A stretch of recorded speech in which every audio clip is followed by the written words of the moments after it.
Pulso económico, vamos a empezar como siempre, de reojo, mirando a la bolsa. Hombre, es difícil contarles a ustedes que la situación ha mejorado hoy porque la bolsa ha cerrado con pérdidas, pero es que esas pérdidas son fundamentalmente mucho más pequeñas que las de días atrás, con lo cual algo hemos mejorado. 0,26% abajo el índice general, que termina en 7.842,2. Dentro de todo eso, pues hay compañías que hoy han sacado bastante ventaja. Es el caso de la holding de Iberia y de Vueling, IAG, que recupera 4,03. Sabadell recupera 1,66, Bankinter 1,20. En el lado de los que han tenido peor ejecutoria, Celnex se deja hoy 2,04, Solaria 1,91 y Enagas 1,59. Bueno, y les voy a comentar dos de los asuntos que vamos a tratar en la mesa de debate económico que cada día organizamos para ustedes, para que cada tarde tengan noticia puntual de la boca de los mejores expertos de lo que está pasando y no se pierdan ni un ápice de lo que nos interesa, la economía española. Bueno, pues lo primero que tienen que saber es que este señor que ven ahí en pantalla, Emmanuel Macron, acaba de enterrar de forma definitiva lo del gasoducto MidCat que debía unir España y Alemania. Los argumentos de Macron no son poca cosa. Dice que es muy caro y que, bueno, que llegaría tarde y que además ya hay unas conexiones gasísticas que existen y que no se están utilizando al 100%. Así es que por parte de Francia, que es quien aporta más tramo del gasoducto para llegar de España a Alemania, esto está absolutamente decidido. Hay una reunión pendiente europea, pero no se esperan cambios en esto. Al mismo tiempo que decía esto Macron, la ministra de Transición Ecológica, doña Teresa Rivera, decía públicamente que ella cree que se puede reconducir el proyecto. Difícil lo veo. Hoy tenemos que hablar de Portugal. ¿Por qué? Porque ha tomado medidas, la crisis también les afecta, el gobierno socialista de António Costa toma medidas, va a subir todas las pensiones un 50% en octubre para que las familias puedan tener un colchón con el que superar la crisis y los precios de la crisis. Han aprobado un plan de choque de 2.400 millones de euros. Quiero recordar que la inflación en Portugal está en el 9%, bastante mejor que aquí. Allí consideran que está en máximos de los últimos 30 años y debe ser verdad. Se va a recortar en Portugal de forma estable el IVA de la luz y van a entregar 125 euros a los trabajadores de ingresos más bajos. Dicho esto, les presento ya a nuestros invitados en esta mesa de análisis económico. Don Juan Iranzo, catedrático de Economía Aplicada y director de Armadata. Muy buenas tardes. Buenas tardes, encantado de estar una vez más con todos ustedes y con usted, y buscando ya el camping gas. ¿Se acuerdan ustedes del camping gas? Pues yo estoy buscando ya uno. Sí. Ahora están a un precio tremendo. Por eso. Don José Luis Fernández Santillana, jefe de análisis y estudios del Sindicato Uso. Muy buenas tardes. Hola, buenas tardes. Bienvenido también. Estupendo, encantado de esta nueva temporada. Yo lo que me acordaba era de las estufas de madera que tenías en casa de mi abuela, con su tiro de chimenea. Sí, la demanda de madera se ha disparado. Bueno, pues, así que lo del camping gas es un lujo. Es la versión moderna de todo eso. Empiezo por usted, don José Luis. Vamos a ver, el IBEX da la sensación de que todo está acogido con alfileres, nadie sabe lo que va a ser mañana, pero es cierto que las pérdidas de hoy son poca cosa, comparadas con las que llevamos días atrás. Bueno, sí, pero claro, esto depende con qué se compare. Si nos comparamos a hace un mes, pues hemos perdido casi 1.000. O sea, que dices, bueno, oiga, ¿de qué estamos hablando? Es decir, que es que esto va muy mal.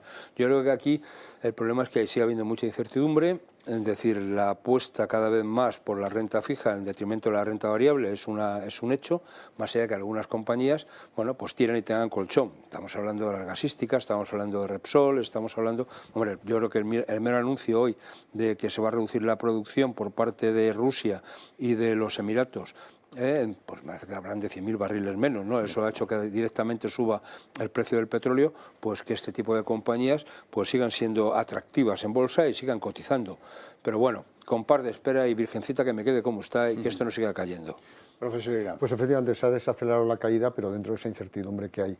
En primer lugar, porque ya se da prácticamente por hecho que en el tercer trimestre, el que va a acabar ahora, la economía ha crecido negativamente, no ya el cuarto como venimos anticipando hace mucho tiempo. Incluso en el verano, sobre todo la actividad industrial se ha paralizado y por tanto eso puede dar lugar a un crecimiento del PIB negativo, según ha anticipado ya la propia IDEF, no solo nuestros estudios. En segundo lugar, hay que tener en cuenta, como se ha dicho, las expectativas de tipos siguen favoreciendo a la renta fija y ahí hay, lógicamente, una reconversión de inversiones de renta variable a renta fija. Asimismo, hay que tener en cuenta que estamos hablando de empresas que van a ver en el futuro cómo su actividad económica se ralentiza significativamente y, por tanto, sus beneficios y dividendos también.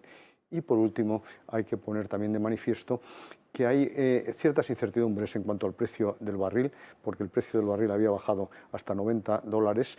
Ayer la OPEP, sobre todo muy impulsada por Rusia, yo creo que fue también una llamada de atención de Putin a los mercados, se redujo la producción en 100.000 barriles diarios, ha subido $4, pero yo creo que la propia recesión va a ir en detrimento de la demanda de petróleo, por tanto, volverá a caer, yo creo. Muy bien, Emmanuel Macron, el presidente francés, acaba de enterrar la carpeta del MidCat, el gasoducto que querían que uniera a España y Alemania. Hoy el presidente Sánchez, esta tarde en el debate en el Senado, ha dicho muy poco de esto del MidCat, si acaso referencias ambiguas sobre que España debe apoyar a Europa cuando nos necesitan y cosas por el estilo, pero sin, bueno, digamos que la palabra MidCat ya forma parte de los argumentos del líder de la oposición más que de los del presidente del gobierno. Sin embargo, han pillado en un renuncio a doña Teresa Rivera, porque a la misma hora que salía Macron ella decía que todavía podía reconducirse esto del MidCat. Iranzo, ¿cómo lo ves? Bueno, vamos a ver. En primer lugar hay que considerar que la construcción de un gasoducto no es una solución a corto plazo para la posible escasez que se va y ya se está produciendo estos días y en los próximos. Por tanto, esa es la primera idea que hay que poner de manifiesto. En segundo lugar, que para solución inmediata Europa tenía que presionar a Argelia para que reconstruyera rápidamente, porque faltaba algún problema técnico, pero para que pusiera en operación ese famoso gasoducto que se cerró el 30 de octubre del año pasado, Argelia, Marruecos, España, porque en definitiva eso podría favorecer la llegada de gas también a Europa, en este caso a través de metanero, pero de una manera más cercana. Y luego, por otro lado, lo que sí que hay que llevar a cabo es un programa a largo plazo, y ahí es donde realmente ningún input energético se debe desechar. Y la señora Rivera no solo habla de reconstituir ese gasoducto, que a mí sí que me parece que es bueno que haya redes europeas de gas y de electricidad, y por tanto que la interconexión con Francia aumente y se duplique en el caso de la electricidad a 4.000 megavatios y en el caso del gas se establezca. Pero dicho lo cual, España es el único país que hoy por hoy no ha reconocido la energía nuclear. A corto plazo, alargar la vida útil de las centrales nucleares y a medio y largo plazo, construir nuevas centrales. Don José Luis. Bueno, yo de entrada con que de acuerdo con todos los dictámenes del Consejo de Seguridad Nuclear, dijese que las centrales pueden seguir siendo operativas unos cuantos años más, yo ya con eso me conformaba, porque para hacer un planteamiento de nuevas centrales habría que entrar en un nuevo planteamiento de nuevo tipo de reactores, aquellos de tipo 4 que tienen un residuo con una vida, digamos, media mucho menor y con una capacidad de contaminación infinitamente más pequeña. Pero bueno, dicho esto, aquí yo creo que nos están haciendo trampas en el solitario. Me explico, es decir, el famoso MidCat que antes la ministra Rivera desechó olímpicamente, etcétera, ahora de repente parece que es una solución. Vamos a ver, es decir, los alemanes lo que quieren es hacer un puente entre España y el gas que pueda llegar de Argelia o por otras vías, llegado el caso. Y lo que quieren es un gasoducto directo de España, pasando lógicamente por Francia, porque está hasta Alemania. O sea, no tanto los 200 kilómetros que nos están contando del MidCat. Y eso es lo que Francia dice que tururú, porque entonces le dejan aislada y por tanto le dejan fuera del negocio. Porque si a eso le unimos la parte de suministro de gas al centro de Europa por vía italiana, es decir, por Italia a través del nuevo acuerdo que han firmado con Argelia, bueno, pues al final Francia ni pincha ni corta en el mercado energético, se queda fuera. Entonces Macron lo que defiende son sus intereses, que no nos cuenten películas. Son las nucleares. Claro, y por tanto, es decir, más allá que ahora tienen un problema, que las tienen una buena parte de ellas en revisión técnica, en parada, y que por tanto necesitan del gas. Hombre, lo que no tiene sentido es que España se plantee ser la gran salvadora de Europa con el gas cuando nosotros no producimos gas. Es decir, lo que puedes hacer es regasificar, perdón, o sea, el gas que llega, es decir, licuado, etcétera, en metaneros, lo que te viene, y tenemos una estructura estupenda. Pero no somos productores, con lo cual, si quien a ti te suministra te corta el grifo, ¿qué carajo vas a vender tú? Perdóneme la expresión coloquialmente hablando. Ha ocurrido ya, porque yo esperaba... ¿Cómo pasa con Argelia? Porque yo esperaba que hoy en el debate, precisamente en el Senado, entre el presidente del Gobierno y el líder de la oposición, apareciera y se explicara de una vez por todas el asunto de Marruecos y de Argelia. Se lo ha mencionado, ¿eh? Sí, pero seguimos esperando, y estamos esperando todavía la explicación. De tal manera que ese conflicto diplomático, en el peor de los momentos, no se debía haber producido en este momento, ni mucho menos, pero la circunstancia del gas lo hace especialmente grave. Bueno, nos ha llevado aquí a que resulta que España básicamente ya no se abastece en Argelia, sino que se abastece en Rusia. Hasta ahora lo estaba haciendo en Estados Unidos y ahora en Rusia, claro. España compra ya más gas a Rusia que a Argelia y es la principal compradora de gas licuado, el que viene en barco desde Rusia. En toda estos 2 meses de verano. Eso es, sí. Y lanza. Bueno, pues evidentemente, en primer lugar, desde el punto de vista geoestratégico, bueno, pues es incumplir una serie de acuerdos europeos. En segundo lugar, hay que tener en cuenta que ese gas no está garantizado, porque Rusia lo va a utilizar como arma política ante el boicot europeo o las sanciones. Y luego, por otro lado, hay que tener en cuenta que primero tiene que venir de Rusia, que está bastante alejado de España. En segundo lugar, hay que licuarlo para transportarlo en metanero y luego hay que regasificarlo. Por tanto, ese gas, que ya sale de origen bastante caro, se encarece espectacularmente. ¿Eso qué significa? Que nosotros vamos a recibir, y estamos recibiendo desde hace 2 meses procedente de Rusia, un gas muy caro. Bueno, eso por no hablar, don José Luis, del cierto cinismo que implica Putin es el responsable de todo, pero yo le compro gas. Es el malo, es el tal, pero oiga, sí, pero yo le compro el gas y le estoy financiando sus batallitas en Ucrania, sus batallitas, coloquialmente. Ya sabemos que es una guerra injusta, sangrienta, y que no tiene ninguna razón de ser. Pero bueno, dicho esto, me parece que el problema de fondo es que falta una planificación energética a largo plazo en nuestro país. O sea, este es el gran problema de fondo. Es decir, no se puede estar poniendo un parche tras parche. Es decir, oiga, ¿quién nos va a suministrar el gas? ¿Ustedes se acuerdan que vino por aquí un jeque hace unos meses y fue recibido con todo tipo de boato? ¿Nos está llegando algún gas de ahí? Que sepamos, no. Pero teóricamente nos tendría que estar suministrando y podríamos haber evitado ir al papá ruso a decirle, oiga, denos usted su gas. Está llegando de Nigeria y de Estados Unidos y lo que estamos comprando ahora. Oiga, así no podemos funcionar. Pero como muy bien ha dicho usted, lo que tenemos es que realizar de verdad un plan energético serio a medio y largo plazo. Ahora hay que salir de este atolladero, nunca mejor dicho, lo mejor posible, pero hay que resolver esa enorme dependencia que tenemos del exterior. Por tanto, en primer lugar, desde el punto de vista del abastecimiento externo, que fundamentalmente es de hidrocarburos, petróleo y gas, ¿qué es lo que parece razonable? Diversificar las fuentes de abastecimiento, pero seguir dependiendo en gran medida de países que te lo pueden exportar, te lo pueden vender a través de gasoducto, en este caso reconstituir la situación con Argelia. En segundo lugar, diversificar las fuentes de abastecimiento. Y en este sentido, yo creo que no se puede despreciar en este momento a priori ningún input energético. ¿Por qué? Porque los vamos a necesitar todos. Vamos a necesitar la energía nuclear como energía de base. Y por tanto, en primer lugar, hay que alargar la vida útil de las centrales nucleares, no por capricho, sino porque la mayor parte del coste del kilovatio es en la amortización de la inversión. Y como ya están amortizadas, van a producir energía muy barata. En segundo lugar, alargar la vida útil de las centrales hidráulicas, que también hay un programa por parte de este Gobierno para desmantelar 1000 megavatios. En tercer lugar, utilizar los recursos propios. Pero ¿por qué no vamos a poder nosotros utilizar el uranio español para las centrales españolas? ¿Por qué no vamos a poder confirmar que en el páramo de Masa hay gas que se puede obtener mediante fracking y que permitiría, según las primeras estimaciones, abastecer nuestra demanda unos 40 años?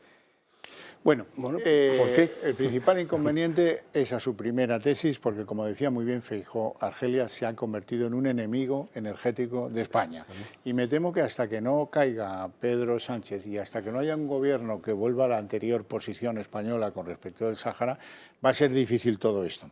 Los grandes beneficiarios, casi lo único que vale la pena subrayar del debate, han sido las industrias que en su día fueron invitadas a organizar una mini central de ciclo combinado, esto es, quemar gas para producir electricidad, que el Gobierno rectifica también con esto y en este caso dice que bueno, van a poder beneficiarse del tope al precio del gas.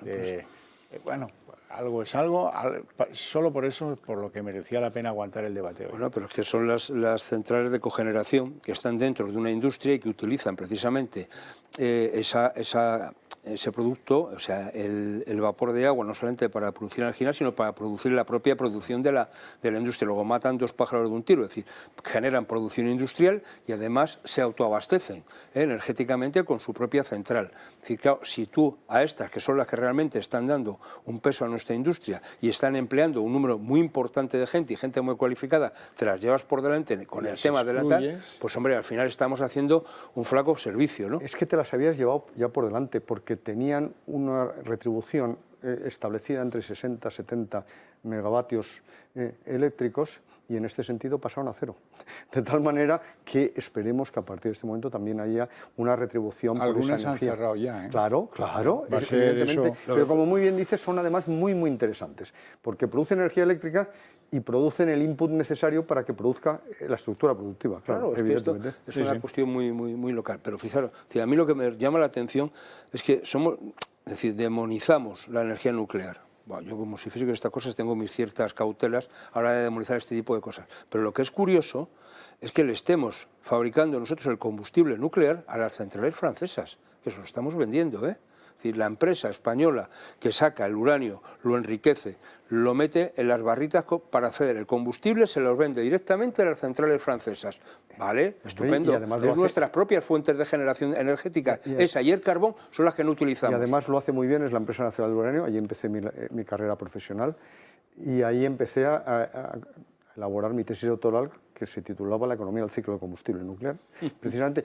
Y de hecho es muy eficiente y cubría una gran parte de toda la primera parte del ciclo del combustible, incluido la minería. Bueno, pues esas minas se cerraron, esas minas se vendieron a los canadienses y ahora la legislación española les ha prohibido explotarlas. Por tanto, va a haber que pagar grandes cantidades precisamente a esa empresa canadiense porque lo compró con todas las bendiciones y todas las autorizaciones.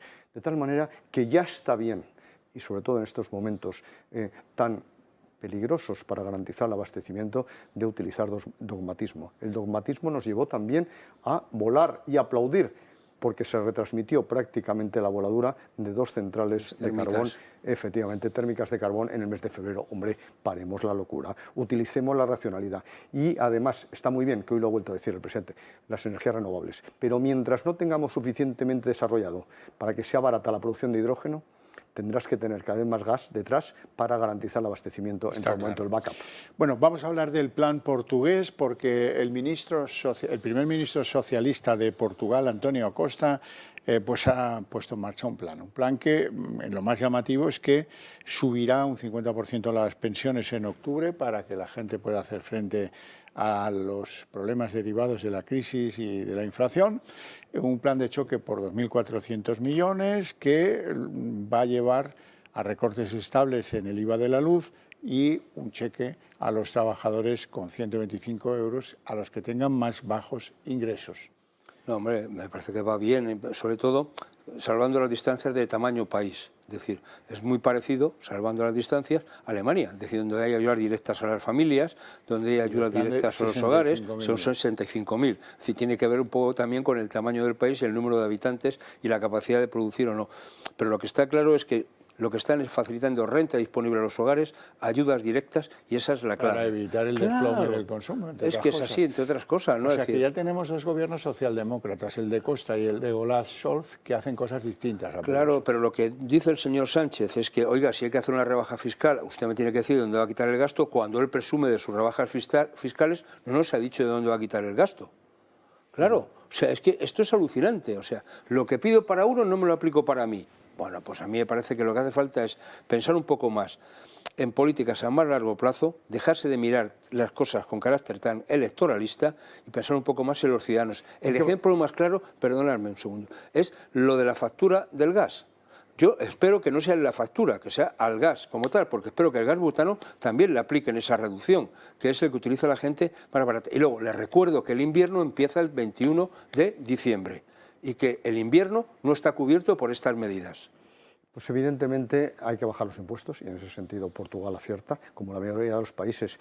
¿Y cuánto nos ha costado aquí? ¿Cuántas veces nos hemos tenido que dirigir al señor Sánchez para que bajara primero el IVA de la electricidad? Que no se podía. Y luego el IVA del gas. Era porque, cosmético. ojo, se considera que ha sido una propuesta de Feijóo, pero es que lo llevamos diciendo aquí un muchísimo, montón de meses. vamos, yo creo que nos la copió. Efectivamente. En segundo lugar, es verdad, y yo defiendo la propuesta del Fondo Monetario Internacional, que mucho cuidado con incrementar el gasto, que lo que hay es que reducirlo, todo lo contrario. Y luego, en tercer lugar, que si se consolida esa subida al 50% de las pensiones, eso puede ser muy peligroso de cara a la sostenibilidad. Hay que ver exactamente a qué se refiere, si es una subida muy puntual o si es una subida que se consolida. No hay sistema de reparto que aguante precisamente una subida al 50% consolidada en el tiempo. Bueno, medida del Gobierno. Vamos a aprobar, se ha aprobado ya hoy, que las empleadas del hogar disfruten de una aportación por desempleo.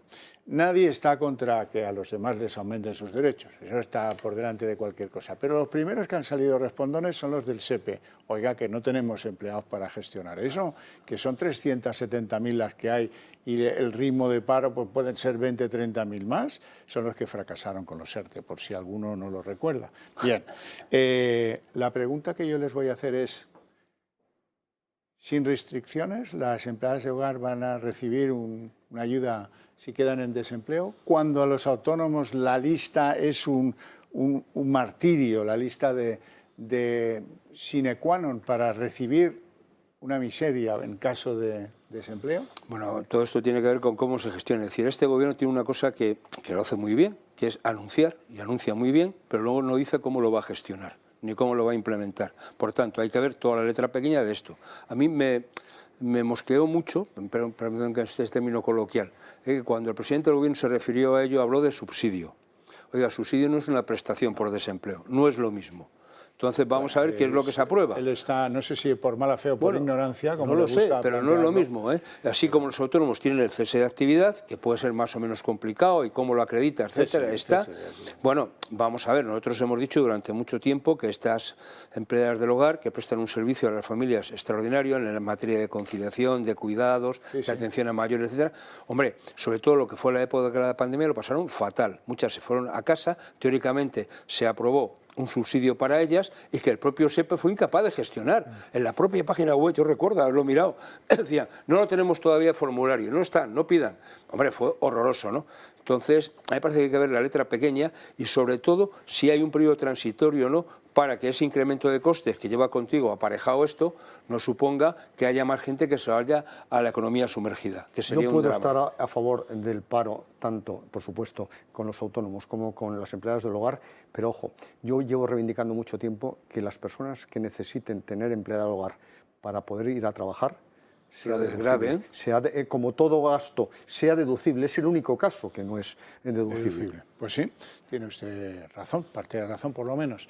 Les agradezco muchísimo su presencia aquí, mucho más sus opiniones. A ustedes les tengo que premiar con algo y les voy a invitar a ver a continuación la redacción abierta para todo lo que ha pasado en política, tener puesto ahí el fiel de la balanza.